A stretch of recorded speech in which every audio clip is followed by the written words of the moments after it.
And welcome back to the Courier Journal's election night coverage. I'm Kirby Adams, and throughout the evening at the top of the hour, we'll be joined by members of the Courier Journal political team. And right now we have Joe Sanka and Olivia Krauth. Thanks for joining us. I know you guys are very busy right now, but hey, polls are closed across the state now, both East and Central Time.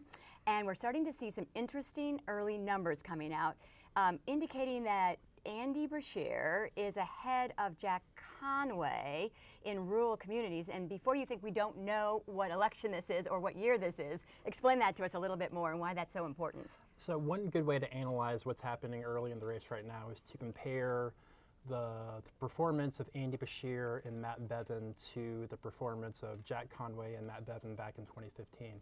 And so far in the early counties that we're seeing results from, Andy Beshear is greatly outperforming how Conway did in 2015. Of course, Conway lost to Bevin by close to 9%. And I'll use one county as an example. Fayette County, the second largest county in the state, heavily Democratic.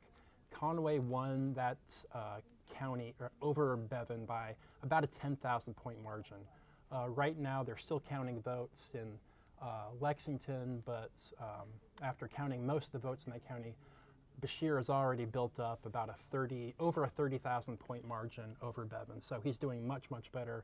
And it's not just Fayette County. A lot of the surrounding counties in eastern Kentucky, Beshear is outperforming what Conway did in 2015. So I was kind of thinking that we'd be looking at Bevin being up by this point right now. But right now, I think Beshear's people have to be happy that this is a race, and we may be counting results deep into the night. Looks like we're going to have a close race. But we're early on, and so we'll keep checking back in with that. You know, Olivia, I was thinking that we kept talking about how teachers will make an impact in this particular election. What's your opinion about what you're seeing right now? I think that they definitely didn't hurt Beshear at all. It's a little early to say if they're actually helping him, if they're swaying the election, but a lot of them have been volunteering. They've been really getting out there, even just talking with people one-on-one, trying to really explain why this matters a lot for education. And you were saying that you felt like what you were seeing was that they had kind of amped it up recently. Yeah, I've talked with a lot of teachers, and they're seeing a lot of their colleagues becoming more politically confident, more active in terms of campaigning, instead of just saying, oh, you know, I'll vote personally, but I'm not going to volunteer for Beshear's campaign. That's changing. And the reason that it's important for the Beshear campaign is really because of Bevin. Yeah, a lot of teachers consider Bevin to be a bully. They don't like how he's treated them, and a lot of them don't like what they consider his anti-public education legislation. So we want to remind you, too, that we're taking your questions, so you can post those in the comment section, and our experts will do their very best to answer those questions. Let's go back now a little bit more, Joe, to what's happening across the state. We're talking about Beshear and Bevin, but there are other races going on as well. Yes. What are you seeing? So you have the Attorney General's race, which looks like it's going to be competitive. You have Republican Daniel Cameron, political newcomer, used to be the general counsel for Senator Mitch McConnell. He is taking on Democrat Greg Stumbo, who previously was an Attorney General over a decade ago. He used to be Speaker in the House for 9 years, served in the State House for a long time. He was upset 3 years ago in the 2016 wave where Donald Trump won by 30% at the top of the ticket, and the Democrats were swept out of the majority in the House that they had for nearly 100 years. And Stumbo was one of those casualties in that wave. And now he's trying to make a political comeback, and it looks like it's going to be just way too early to really make any kind of guesses on how that race is going to go at this point. But it does appear to be close. Stumbo did very well in Fayette County. It'll be interesting to see the vote totals from Eastern Kentucky. He's from Eastern Kentucky. But just like the governor's race, Western Kentucky is probably going to be the strongest area for Republicans. And those polls just closed, and we haven't seen any results yet from those counties. Stumbo certainly has the name recognition after so many years in politics. But yeah, we'll see if that makes a difference or not. If that's a good thing or a bad thing. Well, he part of his campaign was saying that he had much more experience than Cameron. Cameron's campaign kind of switched that around, turned that around, and said that he was a Frankfurt swamp creature and trying to use that experience as something that voters don't want. Now, Olivia, there's a JCPS school board race which is going to test a new law. Can you tell us more about that? Yeah, so typically when there is a vacancy on a school board, the Commissioner of Education will select the person to fill that vacancy, but that changed earlier this year, and so JCPS filled a vacancy right after that law went into action, and since there is 1 year left on that term, the person who they selected, Joe Marshall, has to formally win on the ballot today. So he's facing 6 other people. No one, or there haven't been any results in that I've seen yet, so that'll be interesting to watch. Yeah, absolutely. What else are we seeing going on right now in the race? We've talked about Stumbo and Cameron. Of course, the governor's race. What's going on down undercard? Heather French-Henry, the Democratic Secretary of State candidate, she appears to be doing very well in the early counties, doing very well in Fayette County, almost as well as Andy Beshear, doing well in some of the eastern Kentucky counties. It looks like Allison Ball, the Republican incumbent state treasurer, she appears to be doing very well in Fayette County, or at least keeping it close. So she appears to be safe from the early results. Ryan Quarles also doing fairly well compared to Bevan, at least in Fayette County. He's from Fayette County or near there. So he appears to be pretty safe right now in terms of the early results. You have the other races. You have,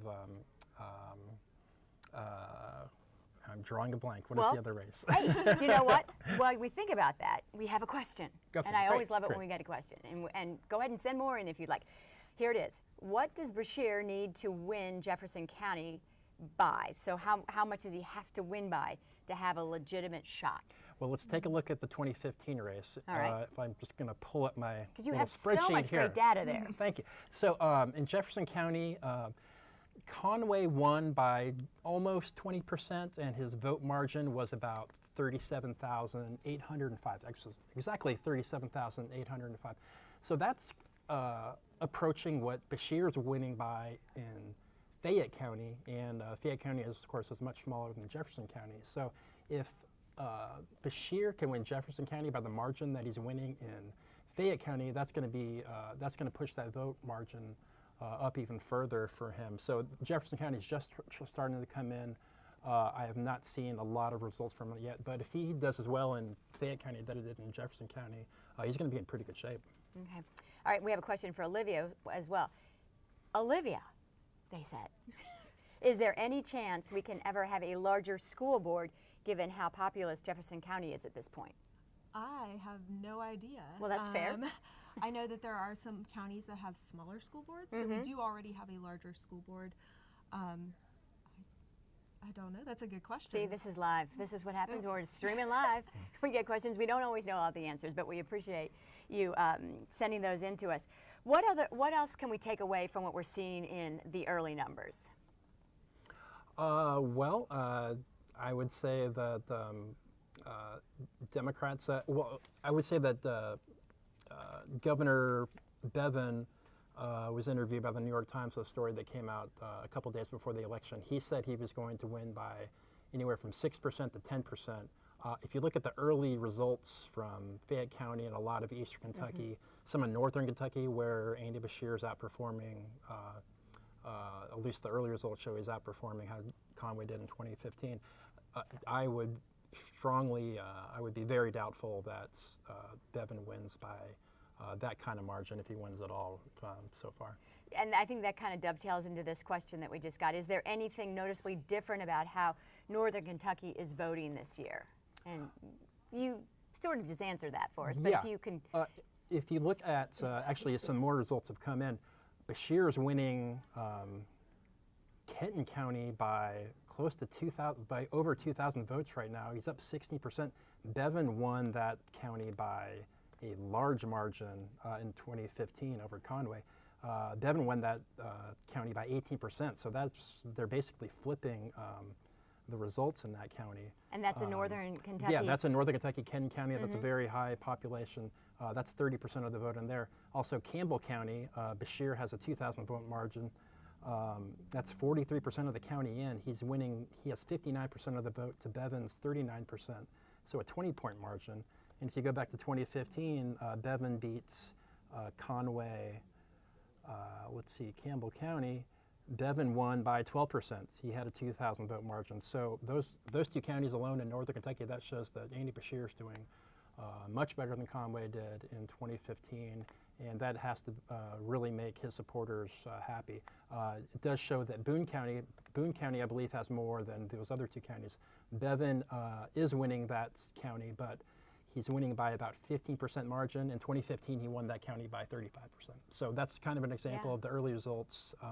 Bashir's people have to be pretty happy right now that they're right in the thick of this, and they've got a chance. And another comment that came in is about how much of an impact did the Trump rally have yesterday? And I guess it might have fired up Democrats. If you look at those results, Democrats really came out and voted for Bashir. If not, just maybe independents too. But you have a huge margin there for Bashir and Fayette County, so maybe it actually fired up the Democratic base to come out. And we should mention, though, that the Central Time Zone just closed 13 minutes ago or so. So it's still early on. But is there anything in the early numbers that should worry Bashir at this point? This is another question. Boy, we're getting some great feedback here. I love it. Honestly, the counties where he's behind are I'd say the largest margin appear to be the ones in directly south down I-65 or I-75, where you have McCreary County, Wayne County, Whitley County, Knox County, Pulaski County. Those are traditionally Republican areas, so Bashir really wasn't expecting to win those areas anyway. So I don't see a lot of negatives right now for Bashir. He's not really losing areas that he needed to win, and he's keeping it close in a lot of these eastern Kentucky and more rural counties. And that's basically, in order to win the race, the campaign needed to run up huge margins in Lexington and Louisville and keep it close everywhere else. And at least half of that, he's run up a huge margin in Fayette County, and he's pretty much kept it close everywhere else in the east so far. So it looks pretty good, but a long way to go. One of our viewers like to know, how do you think Western Kentucky is going to play out? I think it'll be heavily Bevan. Well, that's my assumption, but we'll see. Actually, I see Hopkins County just came in. Bevan has about a 10% edge, and those precincts are just coming in. Crittenden County, just very few votes have come in. Bevan's up. I think he should win most of those Western Kentucky counties. I would look to see Davies, Paducah, Owensboro. Those are areas where Bashir should keep it close, if not have more than Bevan. But this is definitely, I think, the strongest area for Bevan, besides those southern counties around I-75 near the Tennessee border that I talked about. You know, we had Joe Girth on in the last hour, and he was saying he had taken a 5-day trip around the state, and he really felt there was a lot of apathy in the communities that he visited as far as voting, maybe, or apathy towards state government and the state government elections. Could that be coming into play in what we're seeing with Bashir out of early indications that he's doing well? I'm not sure, but the Secretary of State's office, I haven't seen an exact figure for turnout statewide. We may not get that for a while since the western Kentucky counties have just closed. But the Secretary of State projected about a 31% turnout, which is similar to what it was in 2015. I heard late in the afternoon that they were thinking that it might be as high as 35, but we'll see. Probably won't know for an hour or two what the turnout rate actually was, but it certainly looked very high in Lexington, which Bashir certainly wanted. I don't want you to feel any pressure, but we have one viewer who's watching us from France, so bonjour, bonsoir, whatever time of the day it may be. So any last thoughts about all of this? Again, we're early on, but I know that some of these numbers are a bit surprising. I don't know if we should say surprising, but I'm surprised. Yeah. Okay. All right. Yeah, I'm surprised. I was expecting that Bevlin would probably hold on, but it appears like it's going to be a dogfight for the rest of the night, and keep watching. All right. Well, that's exciting. Yes. Yes. Who doesn't want to tune in for a dogfight, right? Although we don't want any dogs. No chickens. We don't want any dogs to be injured in that. Now, I do want to mention that you have a newsletter that's going to start being published, or is it going to be online or? Tomorrow morning. It'll be in your inbox. Just go to the Courier Journal. You can sign up for it, and it'll be a weekly newsletter. On Kentucky politics? On Kentucky politics, where we talk about what happened this week in politics, a look at what's ahead, a little analysis, some other fun things. So that will usually come every Thursday morning in your inbox. The inaugural one will actually be tomorrow morning, kind of wrapping up all the election results. Oh, so you're going to be staying up very late. It'll be a late night, yes. It's going to be a late night. Well, election night always is a late night. Right, Olivia? Right. And you're going to have little bits and pieces in that newsletter, I believe, of things that maybe, Olivia and I try to keep up with everything you do, but sometimes we miss a little something. So yeah, it'll be a roundup, and it'll catch all the things you might have missed throughout the week, and maybe give you a look ahead at what to watch coming up. Cool. All right. Very good. Well, Joe and Olivia, thanks for joining me up here in the election coverage hot seat for the 7 o'clock hour. Of course, we're going to be back again at 8 o'clock with more coverage for you. In the meantime, though, as we say goodbye for just a few moments, we want to let you know a little bit more about how you can get Joe's newsletter. Thanks for joining me. Thank you. Wherever you stand politically and whatever candidates you support, the Courier Journal wants to be your go-to source for all things political in Kentucky. That's why we're launching a weekly newsletter capturing the exclusive, the enterprising, the interesting, and the essential aspects of politics in the Commonwealth. Starting next week, On Kentucky Politics will provide a roundup of the most important events and stories for Kentucky's political scene. Details and analysis you won't find anywhere else. Jam-packed with coverage from the entire Courier Journal political team, our newsletter will provide must-read links from our recent coverage, in addition to political nuggets or social media buzz that you may have missed. Head to courierjournal.com to sign up for the free On Kentucky Politics.